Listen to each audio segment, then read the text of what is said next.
This is Paula Smith, and she is an occupational therapist and works with children. And Paula and I have known each other for many, many years. So personally and professionally. And she's actually someone that I was hoping that I'm thrilled to talk with about her personal journey, professional journey, and how my book, Safe Movement for All Spines, has helped her navigate that journey. Yeah, I'm an occupational therapist. I work in pediatrics. I work with kids who have neuromuscular disorders, primarily cerebral palsy. And my own journey has been painful and challenging and confusing, which I think a lot of people can probably relate to with hypermobility. But yeah, I have a long history of joint dislocations, subluxations, difficulty with exercise, pain, long recoveries, comorbidities, and all kinds of fun things. So, You have come such a long way, and it's been a journey of finding multiple allied health providers. And really, you've had to advocate a lot for yourself. yeah, absolutely. I mean, I remember even self advocating as a young child, having to go to doctor's appointments and try to explain joint pain from a child's perspective and having blank stares back at me, like a lot of assumptions and generalizations, like, oh, you're too young, you're just too young to have problems like that. And then in my adult life, yeah, I've had to try to explain to doctors things like hypermobility, and my various symptoms with my comorbidities. And a lot of doctors, don't have the training yet and understanding. When I read your book, like reading chapter 8 gave me more language. So when I was going into specialists, I could use more clinical terminology to try to explain, what I was going through. I didn't know that some of my other symptoms and health issues could be kind of part of a whole syndrome, a whole spectrum. And a lot of the professionals I'm talking with don't know that.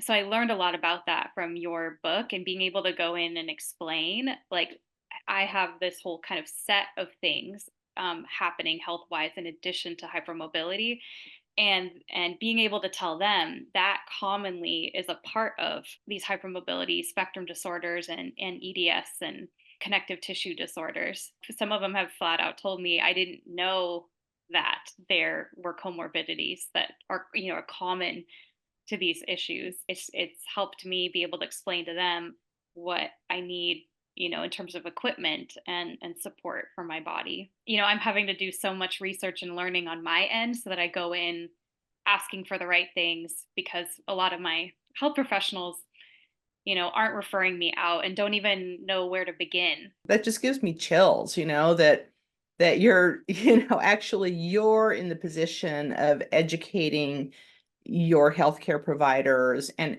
being able to advocate for yourself using the languages, connecting the dots Yeah. of the variety of different health conditions that are all part of the spectrum, the package that, you're dealing with.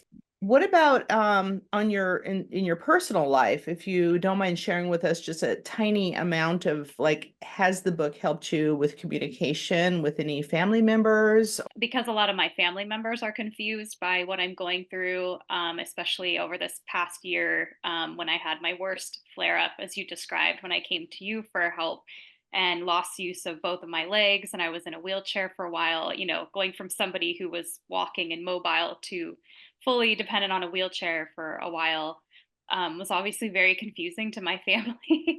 And some of them can relate. I think a lot of this is genetic. Some of my closest, my siblings and family are having similar challenges. And I think it was enlightening to them when I could explain to them what I learned from the book, explain more about hypermobility to them, the comorbidities.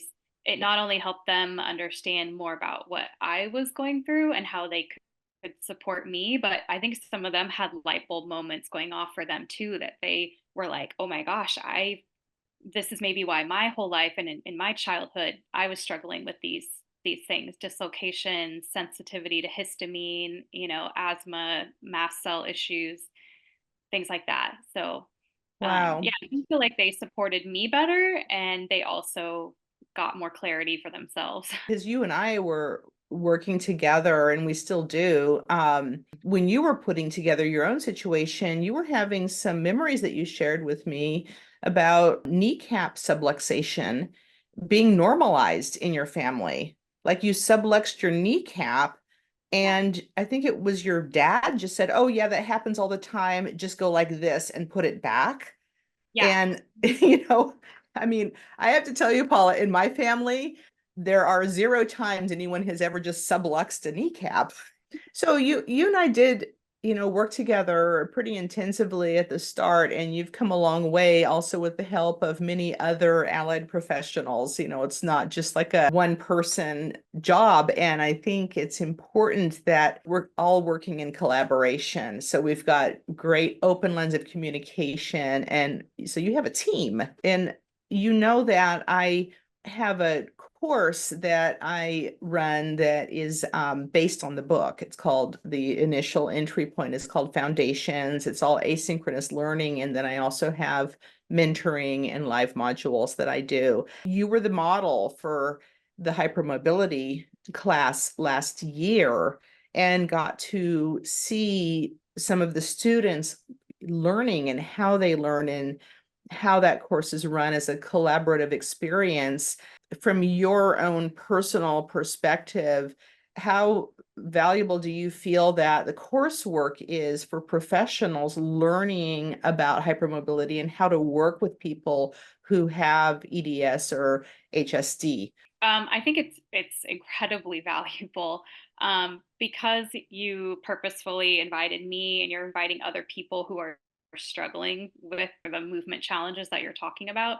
I just think it's so important for any teacher to see the real thing. It's one thing to read about a condition, a movement challenge, or hear about it, but to see it, touch it, ask questions of that person, hear them describe their experience is a whole different ballgame, and incredibly valuable. And I also think that you just give really practical exercises too, and practical strategies that, when you learn about connective tissue stuff and neurological issues and movement challenges, it can feel so overwhelming and kind of intimidating. Like, where do I even start with someone? But through your class and your education, you're educating on the condition a lot and the person who's in front of you. And then you're also just giving really tangible, practical movement strategies and exercises that I think any teacher can take right away and start implementing. As a professional yourself, have you found that the course or the book has helped you in any way professionally? Yeah, yeah, certainly. The kids that I work with as an OT, particularly the low tone kids, they're having challenges. A lot of the low tone problems are issues with the stretch reflex, which you talk about a lot in your book and your chapter 8. Hypermobility and EDS is partly a challenge of the stretch reflex. And so these low tone kids need a lot of proprioception, the way that my body with hypermobility needs a lot of proprioception and deep pressure and figuring out where my body is in space and helping my joints to feel stable and to create less, cramping and things like that. So some of the exercises in chapter 8, I've just added them, to my repertoire to work with my kids with cerebral palsy and other conditions. I'm glad you have so much support. It's amazing that you've been called into the work that you do, and that it's kind of like you're benefiting for yourself, and then you're helping these children that you work with. It's a beautiful thing. Very Yeah. rewarding. Yeah, yeah, I can see that. We're very lucky that we get to wake up every morning and really love what we do. When you read chapter 8 for the first time, what was your feeling when you read those words on the page? Gonna make me emotional. Reading it was very validating. Sorry. It's okay. Yeah, it's very validating. I haven't really read anything else until this book that describes me so perfectly. It was like reading myself on the page in so many ways. and to find out about, all my long history of issues with mast cell regulation and histamine and things like that. Oh my gosh, this could be a part of these dislocations and this hypermobility that I've struggled with and this pain. And it just brought a lot of lifelong confusion and self-doubt, and even feeling like I'm just crazy at times, having some medical professionals talk to me like I must just be crazy, I must be bonkers, I must not know what I'm talking about.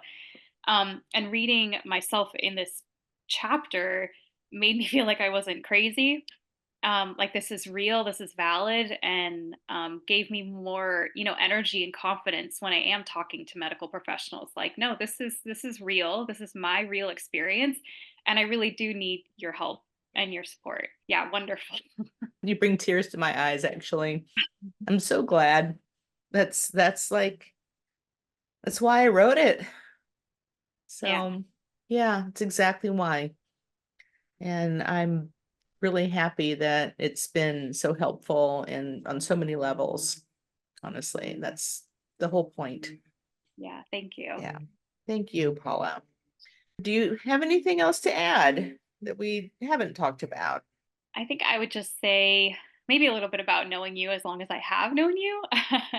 I think that anyone taking your courses, any student of yours, will just get so much out of your work, because I'm lucky that I've gotten to see your journey and your process of learning and becoming the professional you are today, working with spinal anomalies, hypermobility, and other conditions, because you are such a deep diver when it comes to learning. I've watched you for so many years, take so many courses and deepen your education and work with hands on with so many bodies and so many people. And you have an incredible passion for learning and helping and healing more than pretty much anybody else I've ever encountered. So I just think anyone who, yeah, wants to learn from you is going to get more than they probably even thought they would get. Through participating in your courses, they're going to learn and, love your passion for healing and become really great practitioners themselves. I genuinely believe that because I've gotten to witness you for so many years. Thanks, Paula. Yeah, that's the, that's the mission, right? That's the point. It's like we can help a certain number of people individually, but to really like help more people, got to get more people trained. And Yeah. so that's really what I'm working on now. I do work with people constantly. My real overarching mission right now is to get more people trained because I need people to refer to, A, but B, there's only so much time in a day. Yeah. And I think it's important that we address and include people who need extra care. Thank you. Thank All you. right. So that was Paula Smith and of course me, Gwen Miller, and talking about our book, Safe Movement for All Spines. You got your book? Ah, there we go.